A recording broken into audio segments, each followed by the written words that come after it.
우리가 마가복음을 읽을 때 계속해서 예수님의 논쟁을 보게 됩니다.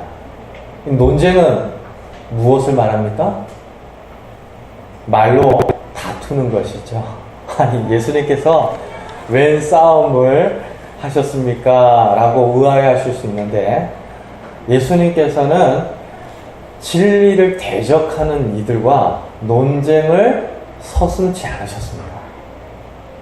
이것을 보면 예수님께서 정말 온유하고 십자가를 지시기까지 우리의 죄를 사하시기 위하여 오셨고, 또 이 땅을 사시는 날 동안 수많은 사람들의 비난과 조롱에 침묵으로 맞서셨죠. 오히려 십자가 그 판결이 있었던 빌라도의 법정에서 아무런 대답이 없으셨습니다. 근데 그런 로마 법정에서 스스로를 변호하지 않는다라는 건 죽는다는 걸 의미하거든요. 그래서 오히려 빌라도조차도 이 사람 어떻게 된 건가? 왜 아무런 대답을 하지 않는 건가? 생각해 보십시오. 억울하지 않은 사람이 누가 있습니까?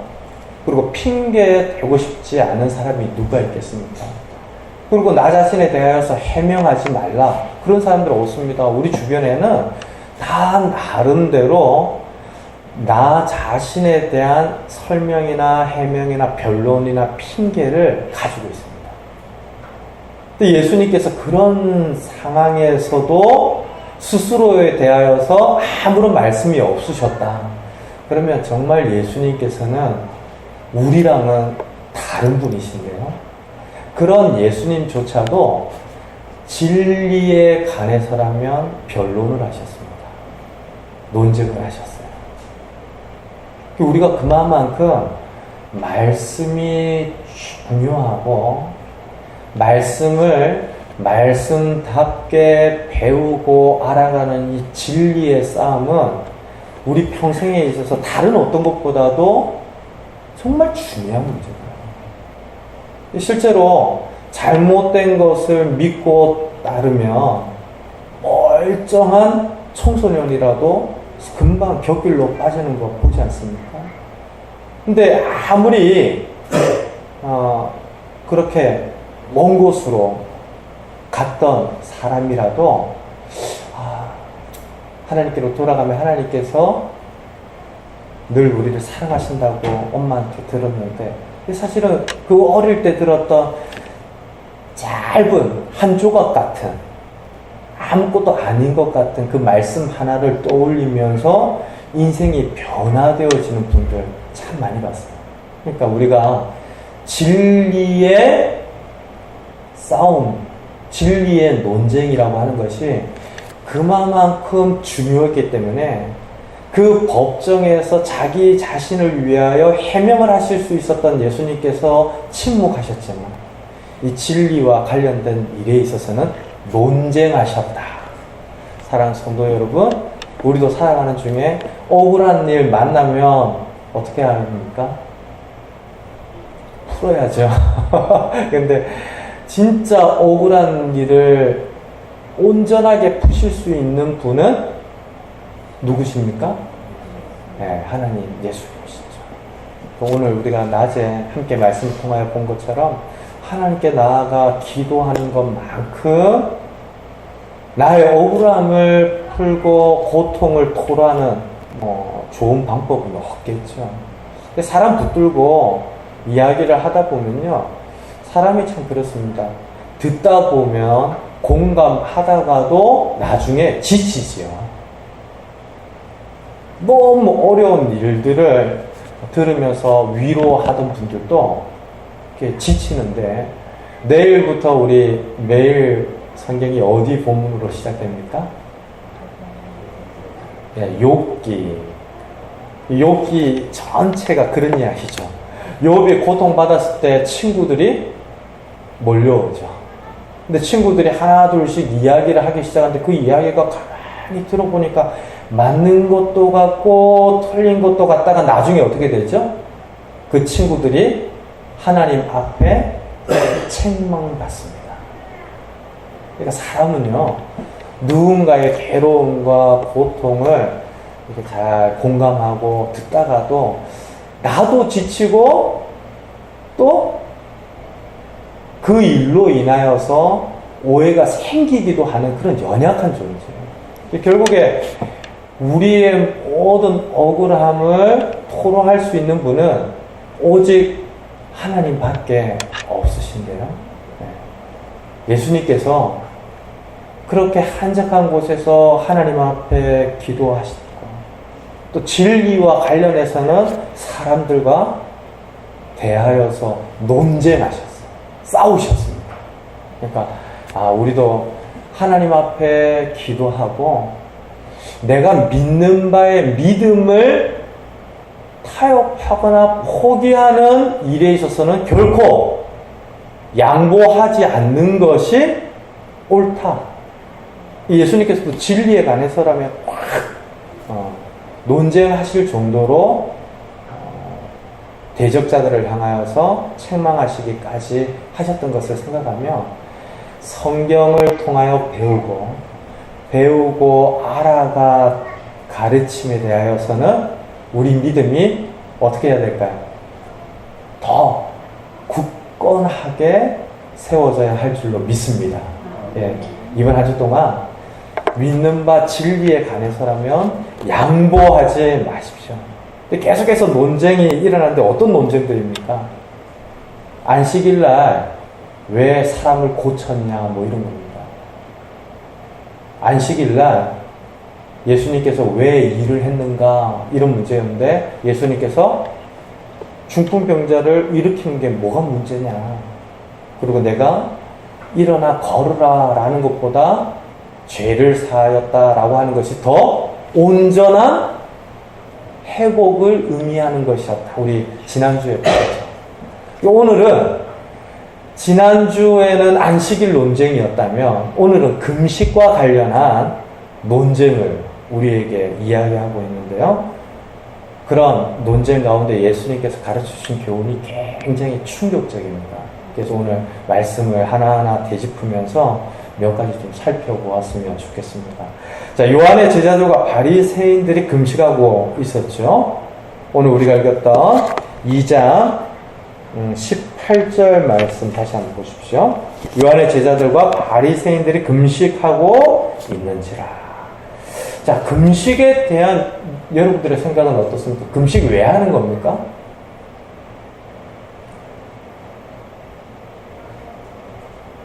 아버지 어머니가 하라고 해서요. 우리 믿음의 선배들이 해왔기 때문에 뭐 여러 이야기들을 하실 수 있을 겁니다. 근데 금식은 왜 하는 걸까요? 한번 생각해 보십시오. 제일 대답을 잘하실 것 같은 우리 김 집사님.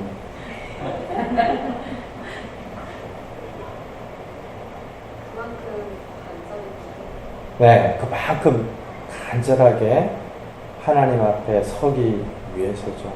사실 금식이라는 것은 음식을 안 먹는 겁니다. 근데 음식을 안 먹으면 사람이 살 수 있습니까? 없습니까? 네, 없죠. 그래서 금식하는 건 우스개로 하나님을 협박하는 것과 비슷하다. 뭐 이런 이야기 들어보셨습니까? 사실은 우리가 어떻게 하나님을 그렇게 협박하듯이 금식하며 기도한다는 게 말이 안 되겠죠. 다만 음식을 안 먹으면 살 수 없는 존재인 것을 인정하면서 곡기를 끊고 그만큼 간절하게 하나님 앞에 서고자 하는 열린 태도, 경건한 마음이 금식이죠.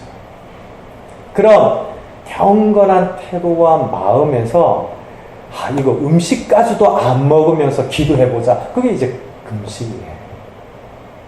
근데 유대인들은 이 금식을 수시로 했습니다. 율법 안에서 금식을 너무 자주 했는데요. 한 주에도 2-3번씩 하는 것이 허다했고 한 달에도 뭐 여러 번 했겠죠. 한 주에 2-3번이면 한 달이면 몇 번입니까? 네. 그렇죠. 생각만 해도 답답하시죠? 한 끼만 안 먹어도 사람이 이렇게 성격 나오잖아요. 갑자기 과묵해진다든지, 갑자기 예민해지신다든지. 저 어제 말씀 준비하고 이제 주일 사역 준비하다가 저녁 밥때를 좀 놓쳤어요. 도서관에서 밥을 안 먹고 요나 말씀을 쭉 다시 한번 되짚고 있는데, 저도 모르게 예민해지면서, 참, 그냥, 묵상도 안 되고, 이게, 어떻게 하지?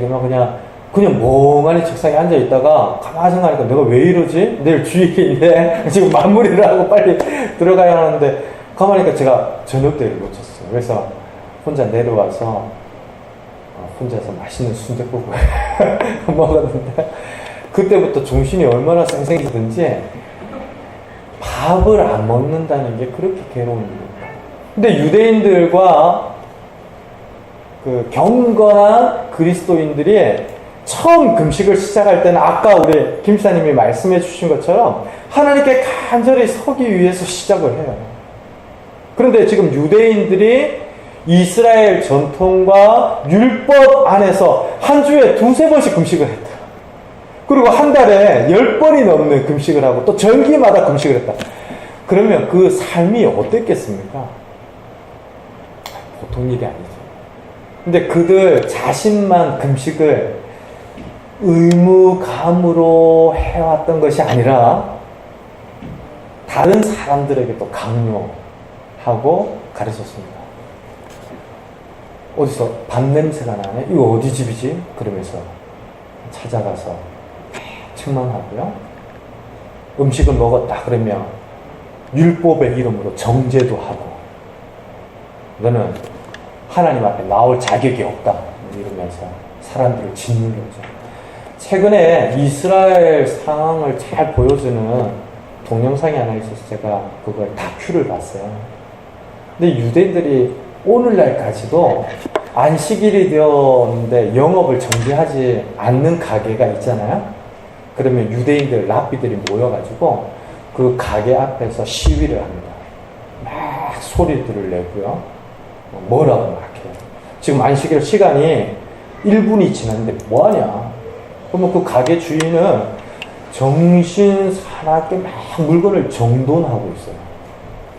근데 그 조금 시간이 지난 것 때문에 쉴 새 없이 몰아붙이는데 금식도 아마 그랬을 거다. 율법을 지키는 일에는 철두철미했으니까요. 금식을 하지 않는 사람들을 그냥 쉽게 내버려 두지 않죠.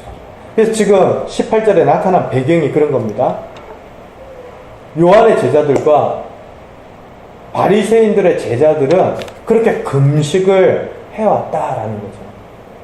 그런데 가만 보니까 예수님의 제자들은 금식을 하지 않습니다. 아니, 모든 유대인들이 금식을 하는데 예수님의 제자들은 금식을 하지 않는 거예요. 그래서 사람들이 와서 뭐라고 묻습니까? 어찌하여 당신의 제자들은 금식하지 않습니까? 라고 하는데, 결국에는요, 이 금식 자체만 다루는 것이 아니라 하나님 앞에 경건하고자 하는 모든 의식을 대표하는 게 금식이죠. 하나님 앞에 경건하게 살고자 하는 의식이 있지 않습니까? 우리도 주일날 예배를 드리고 또 주중에 말씀을 한번 보기도 하고 기도도 하기도 하고 그러는데, 그런 행위들을 총망라한 것이 금식이에요. 그러니까 어찌하여 금식을 하지 않느냐라고 따지는 것은 왜 그렇게 경건치 못하냐 이런 겁니다. 지금 요한의 제자들과 유대인들, 바리새인들은 경건하게 금식도 하고 성전에서 나가 제사도 드리는데, 왜 예수님의 당신의 제자들은 금식도 안 하고 그렇게 경건하지 못한 겁니까? 이런 질문을 한 거예요. 그런 질문에 예수님께서 뭐라고 대답하시죠? 19절 보십시오. 우리 같이 한번 읽을까요? 예수께서 그들에게 이르시되 혼인집 손님들이 신랑과 함께 있을 때에 금식할 수 있느냐 보십시오. 지금 결혼 잔치가 열렸는데 무슨 금식이냐라는 거예요. 이 하나의 비유의 말씀인데 그 당시 결혼식은 마을 전체의 잔치였습니다.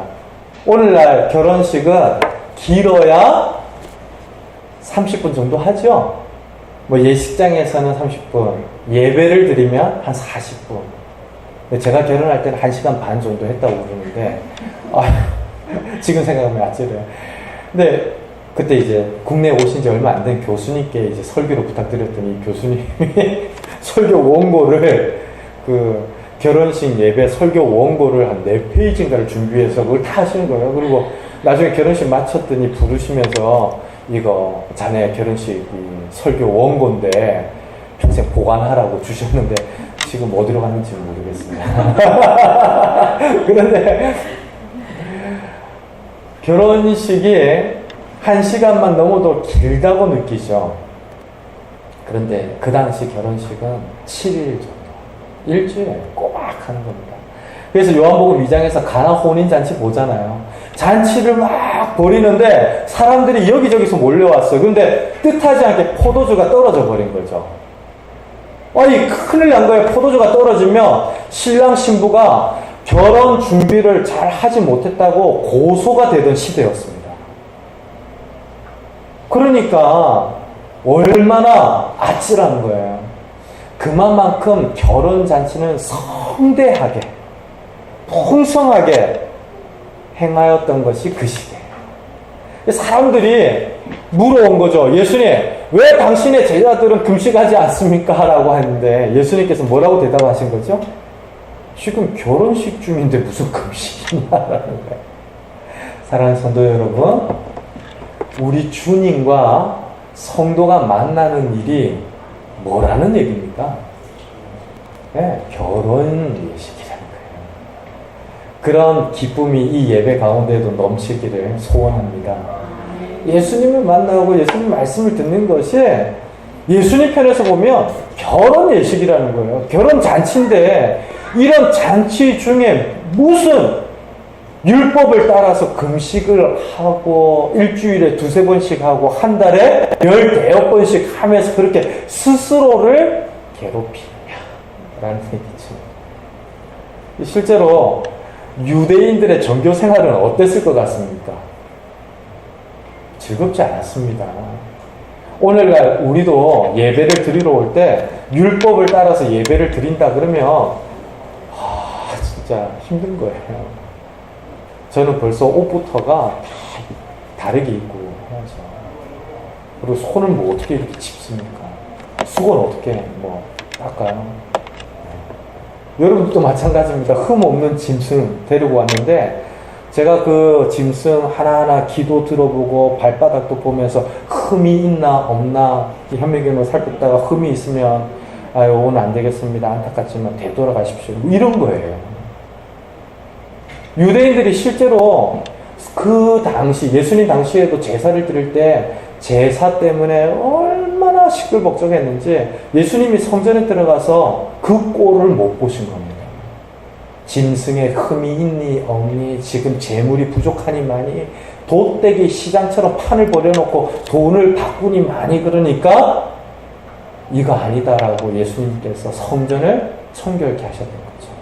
그러니까 유대인들의 가르침을 따라서 율법의 행위를 따라서 하나님 앞에 나아가는 일은 절대로 즐겁지 않았던 겁니다. 그렇게 제물을 드리고 피를 흘리고 제사를 드리는데도 어땠습니까? 행여 하나님께서 내 죄를 물으시면 어떻게 될까? 조마조마하면서 제사장만 들어갈 수 있는 저 지성소가 있고 제사장이나 유대인 남자들만 들어가는 뜰이 있고 여자들은 또 그 남자들이 들어가는 공간으로 들어갈 수도 못해요. 지금 우리 이렇게 마주보고 함께 예배 드리잖아요. 이걸 좀 생각해 놓고 보면 저희 교회가 이 마치 성전의 분위기하고 비슷한데 요 뒤로 가면 이제 그 책장 놓고 제가 이번 주에 이제 책상 놓고 사무 공간으로서는 이제 목양실이라고 합시다. 저만 들어가는 공간이 딱 있는 거죠. 그리고 우리 그 사랑 교회에 와서 예배를 드리는 남자 성도님들이라면 들어갈 수 있는 공간이 좀 다르고요. 여성들은 들어가면 큰일 나요. 율법의 정죄를 받아서 다시는 그 회당에 성전에 나올 수가 없어요. 그러니까 우리가 예배를 드렸는데, 자, 자매님들은 여기 앉으실 수 없으니까 저 주방에 가서 서서 예배를 드리십시오. 그러면 즐겁겠습니까? 괴롭겠습니까? 즐거워요? 네, 괴롭죠. 지금 그런 배경이었습니다. 그러니까 예수님께서 나와 함께하는 제자들은 하나님께서 이 땅에 보내신 예수님을 알고 예수님과 함께하는 기쁨으로 혼인잔치와 같은 시간들을 보내고 있는데 무슨 이런 상황에서 금식이냐라고 대묻고 방문하셨던 것이죠. 그런데 20절 보십시오. 신랑을 빼앗길 날이 이를 것이다. 그날에는 금식할 것이니라. 사랑하는 성도 여러분, 신랑을 빼앗길 날이 무엇을 말하죠? 예, 예수님께서 십자가에 죽으신. 그래서 그와 같은 장차 일어날 일들에 대하여서 예수님께서 말씀하셨는데 오늘날 저와 여러분들도 금식을 할 수 있습니까? 없습니까? 있습니다. 그리고 정말 간절하게 기도하고 하나님 앞에 엎드릴 때 제가 이제까지 경험한 바로는 금식보다 더한 것이 없습니다. 실제로 한 끼만 안 먹어도 그렇게 비몽사몽 내일 주일인지 알듯 말듯 목사도 그 정도인데요. 그렇죠? 근데 곡기를 끊고 생명의 영양을 공급하는 일을 멈추고 하나님을 간절히 의지하면서 기도하는 금식을 우리 그리스도인들도 할 수 있습니다. 정말 필요할 때 해야겠죠. 근데 지금 예수님께서 사람들의 책망과 지적과 질문 가운데 지금은 때가 아니다라고 말씀하신 것이고요. 장차 그와 같은 경건을 위해서 하나님을 향하여 간절히 기도할 수밖에 없는 삶의 태도를 위해서 금식을 하게 될 수 있는 때가 있을 것이다 라고 말씀하셨다. 그러니까 지금 금식을 하는 때와 하지 말아야 될 때의 기준을 어디로 두고 있는 겁니까? 예수님 자기 자신에게 두고 있는 거예요. 예수님이 지금 이 땅에 공생애를 하는 동안에는 금식을 할 필요가 없고 예수님께서 십자가를 지시고 다시 죽으셨다 살아나신 이후에 그리고 부활 승천하셔서 이 땅을 사는 성도들은 성령 하나님과 함께 살면서 주님 배울 그날까지 주여 오소옵시옵소서 마라나타 고백하며 사는 그날 동안에는 경건하기 위하여 또 그렇게 기도하기 위하여 금식할 수 있다라고 한 거예요. 근데 지금 예수님의 말에 굉장히 중요한 포인트가 있습니다. 사랑하는 성도 여러분, 경건한가 경건하지 않은가, 진리를 따르는가 진리를 따라 행하지 않는가의 기준이 어디에 있다라는 겁니까? 예수님께 있는 것입니다. 예수님과 무관하게 교회 생활 하는 것이 우리에게 유익이 되지 않습니다. 예수님과 무관하게 하루도 빠짐없이 교회를 오고 갔다 전혀 상관없는 이야기를 하고 있는 겁니다. 진짜 우리 신앙이 하나님과 관계한 신앙이라면 사랑하는 성도 여러분, 주 예수 그리스도를 나의 주로 믿는 믿음 안에 살아야 이루어지는 것입니다. 예수님이 기준입니다. 지금 예수님께서 바리새인과 서기관들을 향하여서 지금 아마 요한의 제자들과 바리새인의 제자들을 보면서 왜 당신의 제자, 예수님의 제자는 금식을 하지 않습니까? 물었던 사람들, 익명의 사람들인데 이름이 밝혀져 있지 않죠. 그런데 앞뒤 맥락을 보면 이 사람들도 바리새인들이었을 것이다. 금방 알 수 있어요. 이 사람들에게 이야기하는 것이 너희들이 지금 일주일에 2-3번씩 하는 금식이 경건한 기준이 아니라 나와 함께 하는 것이 참된 경건이다라고 이야기를 하는 것이죠. 사랑하는 성도 여러분, 저와 여러분들은 참으로 복된 성도들인 줄로 믿습니다. 예.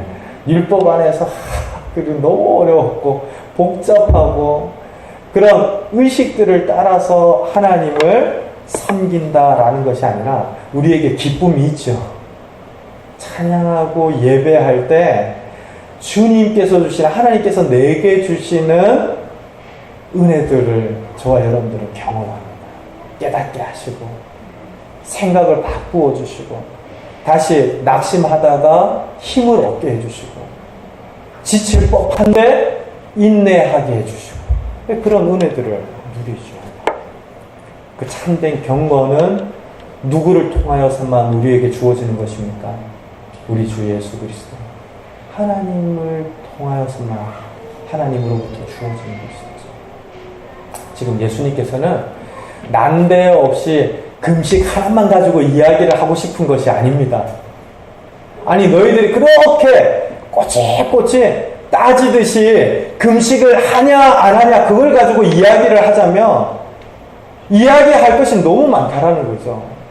그 당시 바리새인들은 365가지 하지 말아야 될 법규들을 만들어 놓고 자신들의 율법적 전통 안에서 해야 할 것과 하지 말아야 할 것들을 리스트를 쫙 펼쳐놓고 이거 했나 안 했나 체크하듯이 신앙생활 했어요. 이거 얼마나 답답하고 복잡한 일입니까? 얼마 전에 저기 맥도날드에 갔더니 화장실에 그런 카드 표시가 되어 있더라고요. 종종 보셨습니까? 화장실 청소 담당자. 그래서 지금 변기에 휴지는 걸려 있는가 체크하고 바닥에 물기는 닦였는가 체크하고. 야, 그 청소하는 분들이 만만치 않을 것 같아요. 1번 항목 봤다가 물기 한번 보고 2번 한번 봤다가 휴지 한번 보고. 그렇게 청소하는 게 즐겁습니까? 아니면 아내가 너무 바빠서 그 아내를 돕기 위해서 걸레를 직접 잡고 막 그런 일이 별로 없으셔서 잘 모르실 수도 있겠는데 저도 사실 잘 못 도와요. 그런데 즐거운 마음으로 청소를 하는 것과는 다르죠. 다른 차원입니다. 지금 예수님께서 금식을 따질 것 같으면 너희는 이미 그렇게 체크 카드를 쫙 펼쳐놓고 하나하나 따지듯이 경건을 위해서 애써도 안 될 판인데 지금 나와 함께하는 제자들은 잔치다 잔치. 결혼식을 치르면서 함께 먹고 마시고 사람들을 만나고 가르침을 바다에서나 산에서나 듣고 배우며 하나님의 성대한 예식 가운데 있는데 금식 아니다. 참된 기준이 예수님 자신이다라고 하신 겁니다. 그러면서 또 다른 비유 2가지를 21절과 22절 말씀 통해서 우리에게 들려주시는데요. 21절은 뭡니까? 예, 생배 조각을 낡은 옷에 붙이는 자가 없다라고 합니다. 저는 바느질을 잘 모릅니다. 그런데 가끔 옷을 수선할 때가 있죠. 얼마 전에 또 이사를 하면서 그랬는지 제가 진짜 아끼던 바지 하나가 뜯어져서 세탁소에 맡겼습니다. 그런데 이렇게 세탁소에서 이거 도저히 수리가 안 될 것 같은데 그냥 누빌까요? 그러더라고요. 그래서 네, 그렇게 좀 고쳐주세요 라고 했는데 아시죠? 그 양복 바지를 이렇게 뜯어진 걸 누빌 때 막 사정없이 누비잖아요. 그래서 제가 그 바지를 받아 들고는 아이고 큰일 났다. 바지 하나 버렸구나 싶었는데 다행히 입고 나니까 이렇게 눈에 잘 안 띄는 곳이에요. 이렇게 위에 상의를 입으면 엉덩이 뒤쪽에 뭐 또 그거 찾아보거나 그러시지 마세요. 근데 마침 그래서 입을 수 있겠다 싶어서 다행인데 생배 자국을 낡은 옷에 붙이는 건 그겁니다. 무더기로 만드는 거죠. 새 옷은 잘 보관하다가 낡아지면 헌옷으로 입다가 더 낡아지면 작업복으로 입다가 떨어지면 버리는 거죠. 근데 그 당시에는 오늘날처럼 이렇게 공산품이라든지 대량 생산을 할 수 있는 시스템이 갖춰져 있지 않으니까 옷 자체가 귀했습니다. 그러니까 떨어지고 헤어지면 뭔가를 붙이고 또 붙이고 그러면서 수선을 해서 입었겠죠? 근데 그렇게 수선을 할 경우에라도 낡은 옷에 낡은 천입니다. 약간 허름한 옷에 좀 빈티지가 느껴지는 허름한 천을 갖다 대는 거죠. 왜 그렇습니까? 생배 조각과 낡은 옷의 강도가 다르고 그 직조된 실이라든지 천의 그 구조가 다를 텐데 생배 조각으로 붙이면 이 잡아 당기면서 더 쭈글쭈글해지고 금방 떨어지기 때문이다라는 것이죠. 그러면 생각해 보십시오. 예수님께서는 낡은 옷입니까? 생배 조각입니까? 우리가 듣는 복음은 낡은 옷입니까? 생배 조각입니까? 네. 우리가 오늘 모여서 예배하는 이 시간은 낡은 옷입니까? 생배 조각입니까? 네. 예수님께서 지금 그 이야기를 하는 거죠. 22절에는 또 하나의 비유를 드시는데 새 포도주를 낡은 부대에 넣는 사람이 없다 라고 그래요. 제가 예전에 어느 교회에서 설교할 때 여러분들 저는 잘 모르지만 여러분들 잘 아십니까? 이 새 포도주를 낡은 부대에 넣는 게 아니라면서요. 그러니까 저희도 잘 모릅니다. 뭐 그렇게 대답을 해요. 포도주를 안 드신다라는 얘기겠죠. 우리는 잘 몰라요. 이렇게 부대에 담아서 보관하거나 그렇게 들고 다니던 시대의 사람들이 아니니까 새 포도주를 혼부대에 넣었다 이거 잘 모릅니다. 그런데 그 당시에 많은 사람들이 이동할 때 물주머니 있잖아요. 물주머니. 오늘날에 군 복무를 하는 대한민국의 육군도 물주머니를 들고 다닙니다. 근데 이 물주머니가 알루미늄 통으로 된 수통이라고 그러죠. 근데 이 수통에도 물을 채울 때 나름의 원칙들이 있습니다. 이제 새물을 넣을 수 있을 때는 수통에 물이 얼마만큼 남았든지 비우고 새물을 채워요. 먹고 마시던 물에 또 물을 채우고 또 먹고 마시다가 남은 물에 물을 채우고 그러면 그 더운 여름날 그 물 마실 시간조차 쉽지 않은 순간에 행군하고 막 그러다 보면 그 물이 금방 쉰 냄새가 납니다. 그래서 그 물 도대체 먹기가 힘든 경우들 종종 있는데요. 지금 새 포도주를 낡은 부대에 넣는 게 그런 겁니다. 낡은 부대에는 이렇게 쉽게 행차하고 뭐 이렇게 신축성이 아무래도 좀 그렇죠? 새 가죽하고는 다르겠죠. 이 새 포도주는 발효가 오래된 포도주보다는 덜 된 거죠. 발효가 되다 보면 안에서 화학적인 작용도 일어나고 뭐 다른 물리적인 작용도 일어나는데 낡은 부대의 물주머니가 그것을 감당할 수 없게 되는 것입니다. 사랑하는 성도 여러분, 예수님이 낡은 부대입니까? 새 포도주죠. 우리가 듣는 복음이 낡은 부대입니까? 새 포도주죠. 그러니 예수님께서 말씀하시는 겁니다. 우리에게 있는 이 기쁨, 우리에게 있는 복음, 우리에게 허락되어진 이 예배, 우리가 누리고 있는 이 신앙생활을 낡은 옷에다 기호 붙이는 것 같이, 낡은 부대에다가 붙는 것 같이 하지 말라는 겁니다.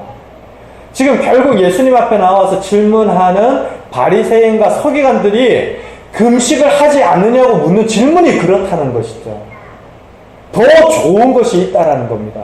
체크리스트를 펼치고 따지듯이 너 이거 했냐 안 했냐, 그러면 이렇게 벌 받아야 되고 이렇게 하지 말아야 되고, 이걸 이야기하는 차원에서의 신앙생활이 아니라 기쁘고 즐겁고 배우고 알아가는 일에 은혜가 넘치고 주님을 너무 사랑하고 그 말씀을 듣다 보니까 나도 주님을 닮아가면서 결혼 잔치와 같은 이런 기쁨을 누리는 경건 생활을, 율법이라든지 의식이라든지 다른 사람을 판단하고 정죄하는 논리와 그런 의식 때문에 빼앗기지 말라는 거예요.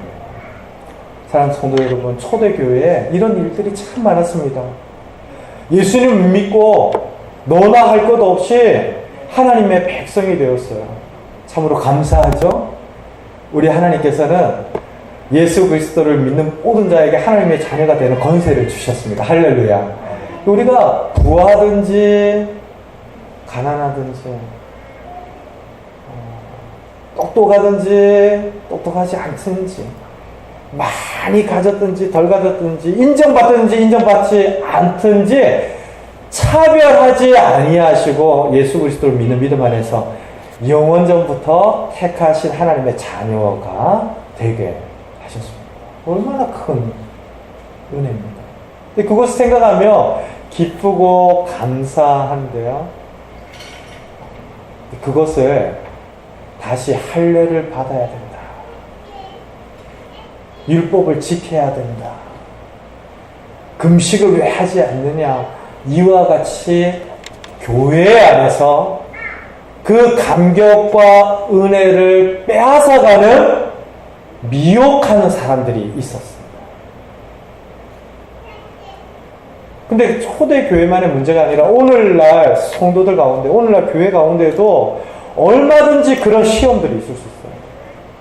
내가 아무것도 하지 않았을 때 예수님 때문에 감사하고, 내가 아무런 자격과 공로가 없었을 때 예수님 때문에 구원받은 기쁨 때문에 결혼 잔치에 있는 것과 같은 은혜와 감격을 교회 생활을 하다 보니까 다 빼앗겨 버립니다. 나는 이렇게 하는데 왜 그 사람은 이렇게 합니까? 내가 이만큼 했는데 왜 교회가 이렇게 밖에 못합니까? 그렇죠? 물론 우리가 함께 신앙생활 하다 보면 우리는 연약한 성도들이기 때문에 서로의 부족한 면들이라든지 나의 부족한 면들 때문에 부딪히는 경우들이 있습니다. 그러나 잊지 마십시오. 그런 순간에도 우리는 잔치 중에 있는 것입니다. 하나님께서 나에게 베푸신 그 은혜와 감격을 빼앗기지 마십시오. 그리고 우리 신앙생활이 이것을 하면 큰일 난다, 저리로 갔다가는 큰일 난다, 지뢰밭과 그 지뢰밭을 피하는 매뉴얼과 같은 것이 아니고요. 예수님과 함께하는, 내 안에 계셔서 말씀을 생각나게 하시고 그 말씀을 깨달아 알게 하시는 예수님과 함께하는 것이 오늘 이 시대, 오늘 이 교회 가운데에도 주님께서 바라시는 참된 경건이라는 겁니다. 사랑하는 성도 여러분, 이번 한 주 동안 주님과 함께 하시길 바랍니다. 어디에서나 하나님이 주신 말씀들을 하나하나 생각하기도 하고요. 짧은 시간이지만 눈 뜨고도 기도하실 수 있습니다. 요나의 기도조차도 하나님께서 들으셨는데 우리 성도들이 눈 뜨고 하는 기도라고 하나님 안 받으시고 그런 거 아니죠. 눈 뜨고 하냐 하지 않느냐의 문제가 아니라 주님과 동행하고 인격적으로 그 관계 안에서 주님을 기뻐하는 것, 그것이 우리 주님께서 바라시는 참된 경건입니다. 오늘날에도 낡은 옷들 참 많습니다. 그리고 낡은 부대짜리도 많습니다. 우리 주님께서 주시는 간격과 은혜를 그런 나의 논리나 생각 가운데 가두어 버리면요, 그 기쁨이 자꾸 사라져요. 근데 나를 자꾸 하나님께 내어드리고 하나님의 말씀에 맞추어 가면 그 맥도날드에 화장실 청소하는 것 같은 체크 카드가 아니라 우리 가운데 결혼 예식과 같은 기쁨, 그런 은혜가 하나님으로부터 우리에게 넘치는 줄로 믿습니다. 바라기도 이번 한 주 동안 이 예배 시간처럼 무시로 찬양하고 무시로 기도하고 이 새 포도주를 낡은 것에 담을 것이 아니라 주님과 함께하는 이 시간, 참으로 주님과의 관계 안에서 내가 누려야겠다. 참된 경건을 통하여서 하나님께 영광이 되고 또 하나님 주시는 복을 누리는 이 결혼잔치의 기쁨을 누리는 저와 여러분들 되시기를 주님의 이름으로 축원드립니다. 우리 함께 기도하겠습니다.